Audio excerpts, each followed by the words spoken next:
Қазақтың қайсар батыры Қасым Қайсенов.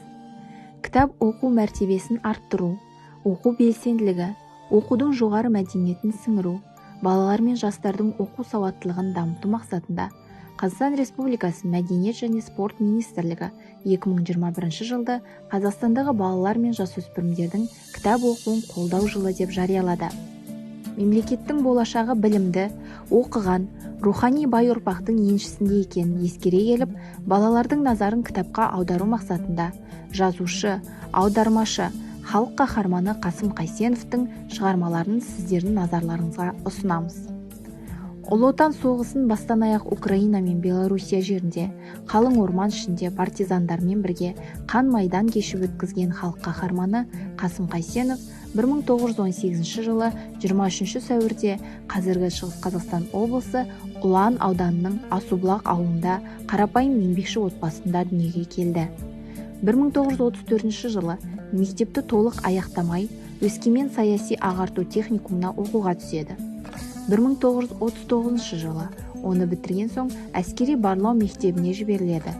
Соғыс басталғаннан кейін 1941 жылдың қараша айында оңтүстік батыс майданының штабына жөнелтеді.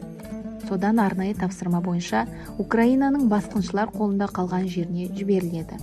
Онда Қасым Қайсенов Чапаев атындағы партизан құрамасының 3-ші отрядын басқарды. 1945 жылы майданнан оралған соң Қазақ КСР жоғары кеңесі президиумы аппаратын басқарды. Содан кейін Жамбыл облысының Жуалы, Свердлов аудандарында атқару комитеттері төрағаларының орынбасары болып қызмет етті. Көп уақыт бойы жазушы, Қайнар баспаларының редактордың орынбасары қызметтерін атқарды. Бүгінде Қазақстан Республикасының ұлттық кітапханасының алтын қорында автордың өзі жазған еңбектері мен мақалалары және әртүрлі танымал авторлардың Қайсенов туралы жазған кітаптары мен мақалалары сақталған.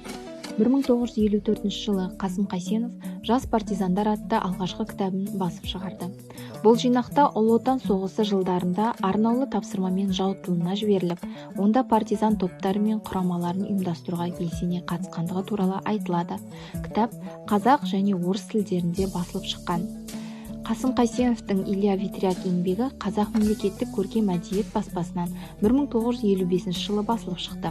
Автор өзінің бұл еңбегін Ұлы Отан соғысының қиын қыстау күндерінде жау тылында қар төсеніп, мұз жастанған партизандар Жұмағали Сайын, Әди Шарипов, Юсуп Наметов, Сатымбек Төлешев, Ғалым Омаров және Тоқтағали Жангелдиндерге арнайды.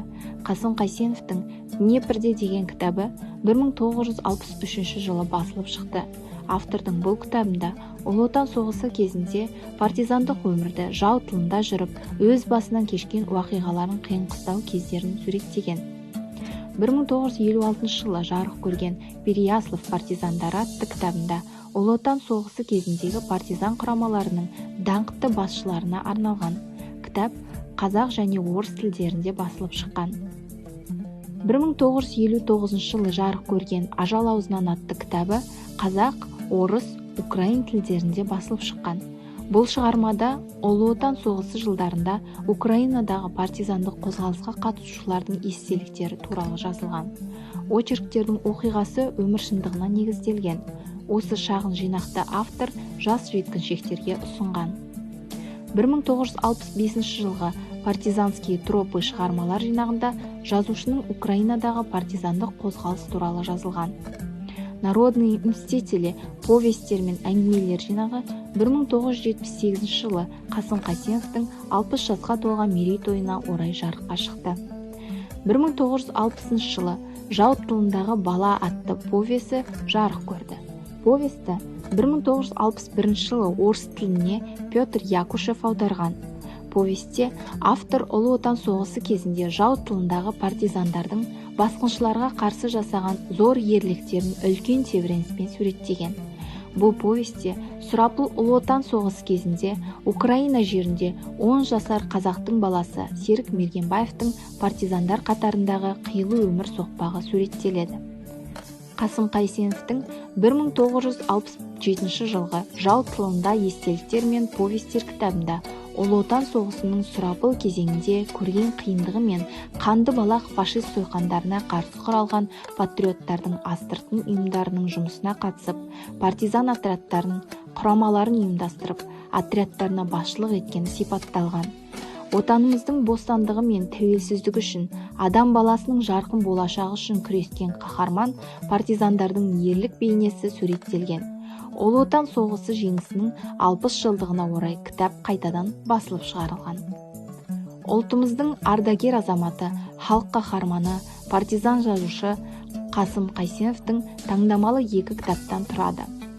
Оның бірінші кітабына партизандық жауынгерлік жылдардың көркем шежіресі сынды 2 повесі және жазушының атамекені, есінде қалған ел адамдары туралы шағын әңгімелері топтастырылған.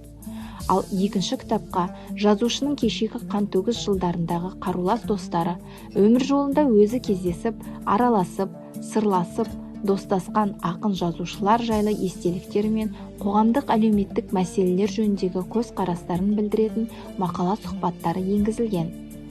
Қасым Қайсеновтың избранные 2 томнан тұратын жинағы 2008 жылы жазушының туғанына 90 жыл толуына орай басылып шықты.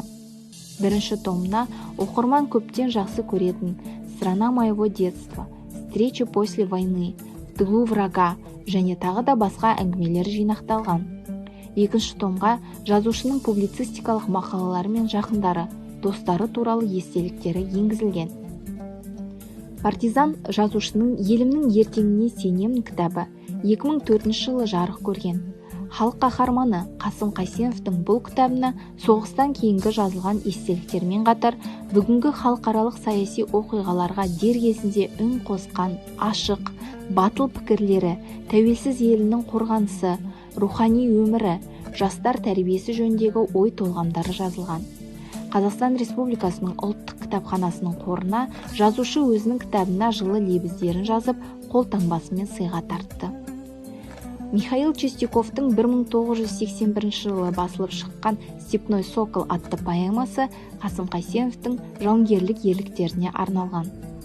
1965 жылы басылып шыққан «Партизаны Казахстанца» жинағы аңызға айналған партизандардың Ұлы Отан соғысы жылдарындағы жау тылында партизан топтары мен құрамаларын ұйымдастыруға белсене қатысқандығы, көрсеткен ерліктері туралы айтылады. 2018 жылы «Өнегелі өмір» сериясымен басылып шыққан 140-шы шығарылымы халық қаһарманы Қасым Қайсеновтың 100 жылдығына арналған. Бұл кітапта батырдың қан майданда өмірі мен өліммен арпалысып жүріп, жеңіс туының желбіреуіне үлес қосқан қарулас достарының қаһармандық істері туралы туындылары, сырлы сұхбаттары, фотосуреттері мен мұрағат құжаттары берілген.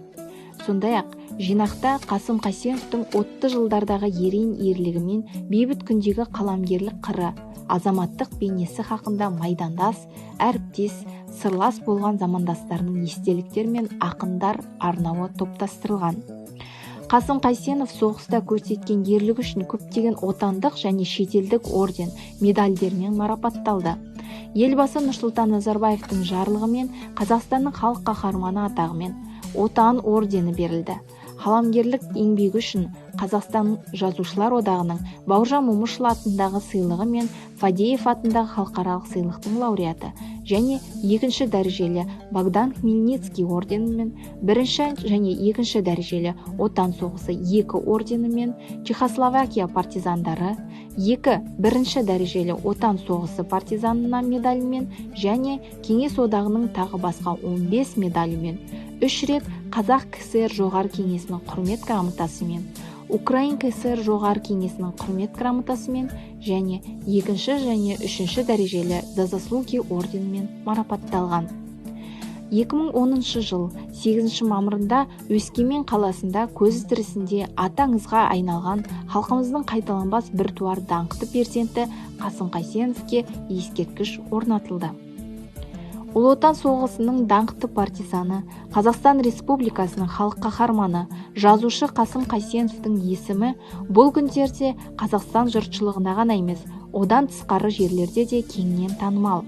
Оның соғыс кезінде жау тылында жасаған ғажайып ерліктері жазушының өз кітаптары арқылы да ол туралы жазған авторлардың еңбектерінен де оқырман қауымға танымал. партизандардың қалың қолын басқара жүріп, жау тылында жүздеген жорықты басынан өткеріп, фашистерді сан рет түзе бүктірген Қасым Қайсеновтың өмір жолы қазіргі жас буынға үлгі тұтарлық.